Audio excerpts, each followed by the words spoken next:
let's tackle some of the questions that have come through. What I'll do is throw to one of the first questions that's popped up in the meeting chat, which was directed to the EWPA. And that was that some organisations mandate harnesses to be worn in scissor lifts. What's the latest thinking from the EWPA? I might throw to Andrew to address that one. Thanks, Cassie. So the short answer is that scissor lifts, and in fact all MEWPs, the primary fall protection is the guardrail. So we have to keep that in mind. The guardrail is there to prevent people from falling out of the platform. So always keep the feet on the platform floor, don't climb on the guardrail, don't lean out over the guardrail. Falls are the number one issue we know on construction sites, and that's true all around the world. So keep within the guardrails. The reason why we have harnesses on boom lifts is because there's a risk of ejection, whether you're driving over a small little hole or whether the boom structure might get caught and then release. And there's a resounding movement that comes from that can tend to flick the people in the platform out of the platform. So they would go over and above. And you might see some videos of that occurring. That occurs when you have a long boom member. Okay, so that's the reason why we must wear a fall arrest harness within a boom type MEWP. But on a scissor lift, that doesn't occur. So you keep within the guardrails, and there's no need to wear a harness. I hope that answers the question. Thanks, Andrew. I guess I just wanted to throw a question to the panel generally. We've obviously been talking here around a lot of AI and sensor-based technologies to improve safety outcomes on the EWP front. Do you think in moving towards those sort of tech solutions in any of our hazards, that there's a risk that either sort of safety professionals and workers might start to become over-reliant on the technology to the detriment of sort of identifying and managing other risks associated with using those pieces of plant? I might throw to the panel to give some views. Look, Cassie, I think that's right.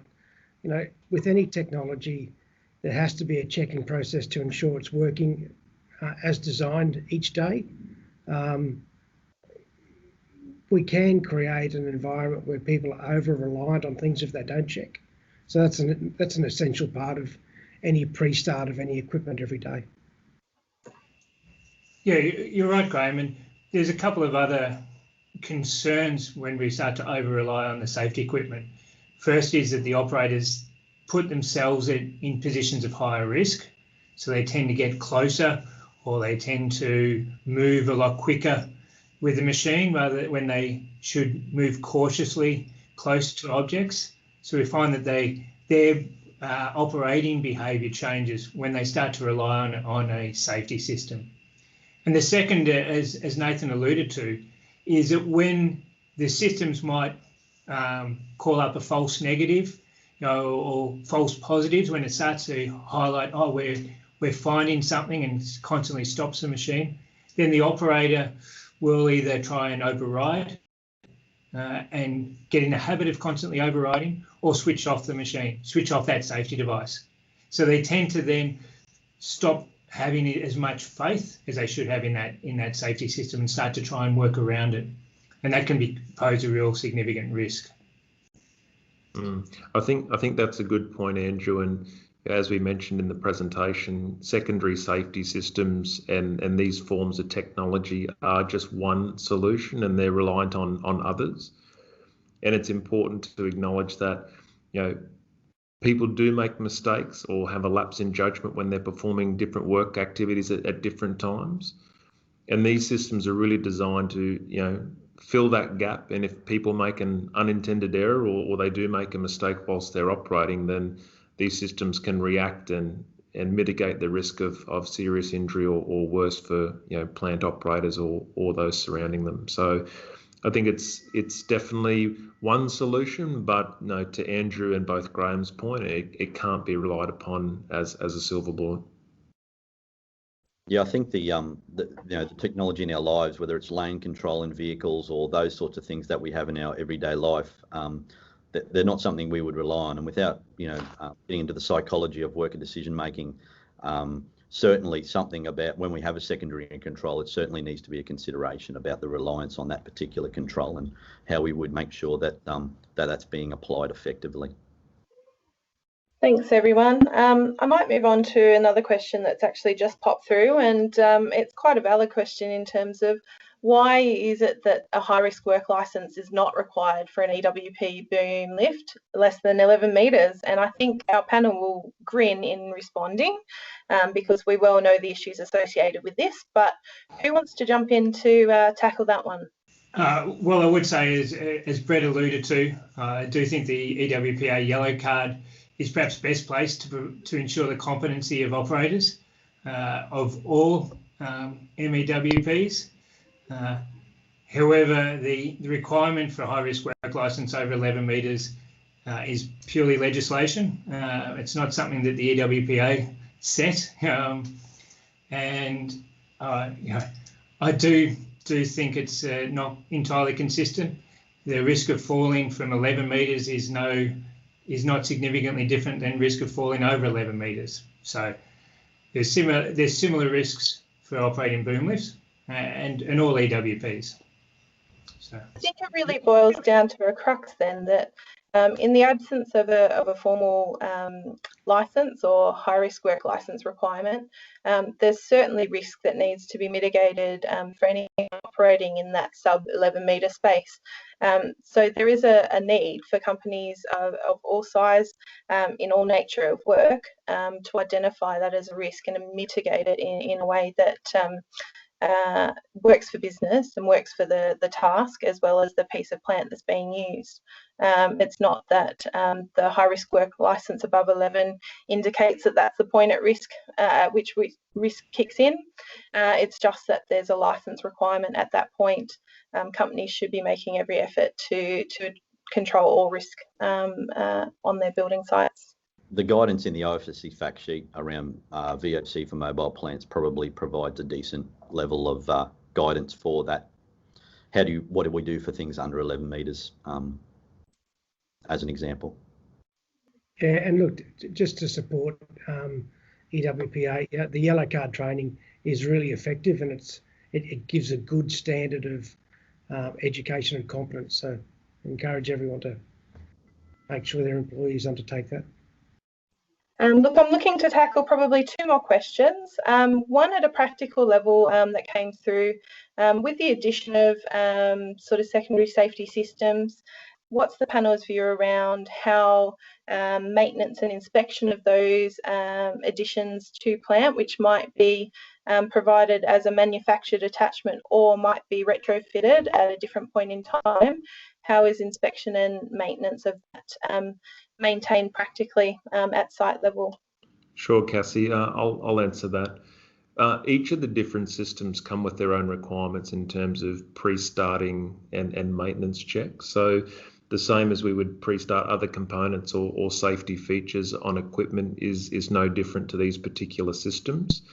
And in the systems that we've found that if they're not set up correctly or pre-started correctly, then typically the systems will sit in a holding mode until the operator has completed the appropriate checks and they are ready to go. So I think with the introduction of these new systems, then that maintenance and checks needs to carry on as per our normal processes, and certainly consistently to make sure that they're functioning correctly and they're operating how they're intended to work.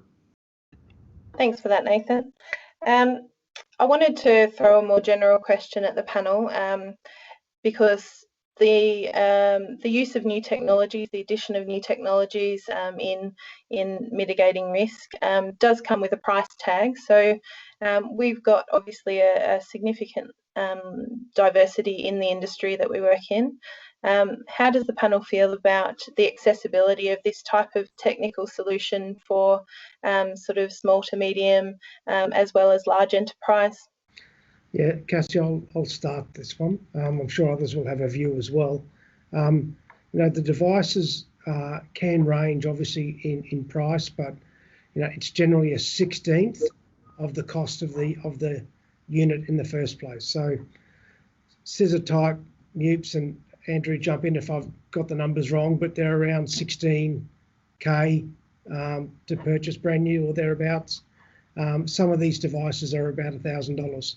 So, you know, it's pretty cheap in terms of the level of protection that it gives.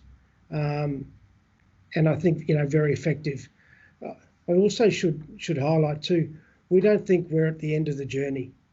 You know, if I liken this to seatbelts, you know, I'm of an age where I got into a car that didn't have seatbelts, and then you could buy them as an accessory, and then you eventually got fixed seatbelts and then inertia reel and everything else. So, you know, we're probably at the stage of fitting seatbelts. We've got a long way to go, but it's a great start. And I think to add to Graham's point there, you know, the intent of these initiatives and these systems, we've been very proactive and collaborative with industry associations, bodies, manufacturers, hire companies and other suppliers, because it's not just about making it safe for CPB projects. This is about making it safe for the industry and those who participate in these activities and use this equipment. And accessibility has really been a key consideration as part of developing these systems, because CPB and other organisations work with a variety of members of the supply chain to help deliver these projects successfully and safely. And we want everybody to gain the advantages of using these systems on their plant. So making sure that people are aware of them, understand how they operate, and that they're accessible and they can have the same standard of protection and safety that these systems deliver is really important to us as a group, and certainly the EWPA and the associated stakeholders as part of these initiatives. Thanks, Nathan, and thanks, Graham. I'm conscious of the time, so I think this is an appropriate point to wrap up the conversation. I want to take the chance to thank all of our presenters today. I hope that all our viewers have taken something away that they can either investigate further for their own business or information that they can learn from in applying safety solutions to their own operations. As I said earlier, we're very keen to hear your thoughts on both the webinar and any other activities that we can undertake during our Hazard 2020 campaign. If you'd like to drop us a line at OFSC at jobs.gov.au with any suggestions, we'll happily take those. And as I mentioned, a copy of today's webinar will be published on our website together with all of our other Hazard 2020 campaign information. We have a dedicated web page for that at www.fsc.gov.au/hazard-2020. So with that, I'll thank everyone and we will close out today's session. Thank you.